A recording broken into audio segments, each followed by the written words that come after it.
I was drafted at age 25 and a half, about 26 was the cutoff, but I was in graduate school and finally got my degree actually mailed to me in basic training at Fort Polk, Louisiana, which didn't earn me a lot of friends, but with the drill sergeants. So I was drafted after numerous deferments and went in and was in from February 69 to January, February of 71. So that was about, I think, the peak when it was beginning to turn over and they were cutting back on forces. But it was during the Cambodia incursion. My job in the military, in the Army, was personnel actions. I was a casualty reporting specialist. I had to deal with survivor assistance. I was an enlisted man, but we controlled what the officers did. We were there 24/7. We had to be on call immediately if there was a casualty in our area or if somebody's next of kin was in our area, and then we had to coordinate the notification. We didn't actually do the notification, but we coordinated it. And I can't recall now, I thought I had the manual, Army manual for casualty reporting to see whether it actually specified that the President of the United States signed things. I don't think they did, but I hear Rumsfeld got in trouble for having the auto pen. So I have this certificate of appreciation. It looks to me like William Westmoreland signed it with an auto pen.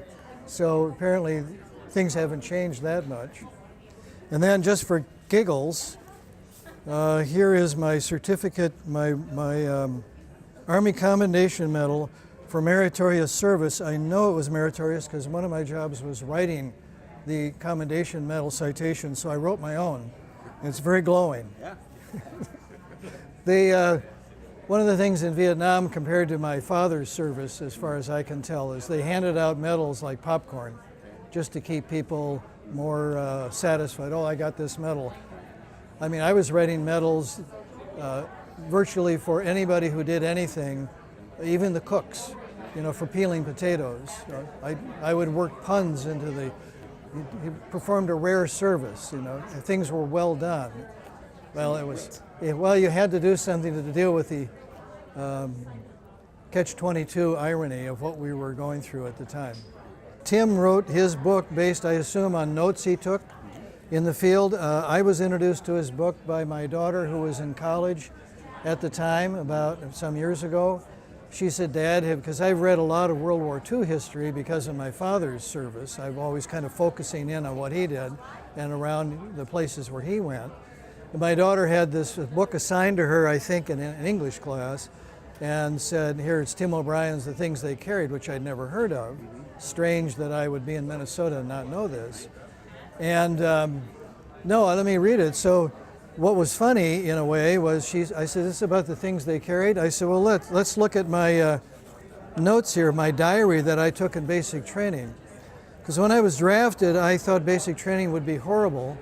So I asked people who had been in the Army in basic training, how bad was it? And they all glossed over it. You'll be fine.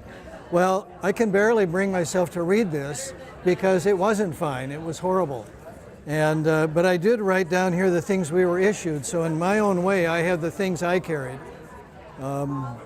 Cigarettes, nail clipper, things of that nature. M14, how many rounds of ammo? 7.62 millimeter, sir. So, but I haven't read this since I got out of the Army in 71. So I kind of got absorbed about an hour ago. What was I doing? And it has the one thing that I found quite interesting was that I had to drive from here to Sioux Falls, South Dakota to be inducted. That was my home state. And that was the night when I was driving that Lyndon Johnson gave his State of the Union address, in which he said, I wrote this down, 14 January 1969, State of the Union message. Men in Vietnam deserve our undying gratitude. Well, then why are you bugging out, I thought. Why are you not sticking into this thing? You're sending me to go do it, right? So there was an irony there. So I went down for that, and then all these things are sort of like a daily notebook of what you did. I was almost court-martialed because they thought I was writing things down that could be revealed as training secrets to the communists. So anyway, that's what these little things are. Someday I'll type them up or put them on a computer and see if my kids want to read them.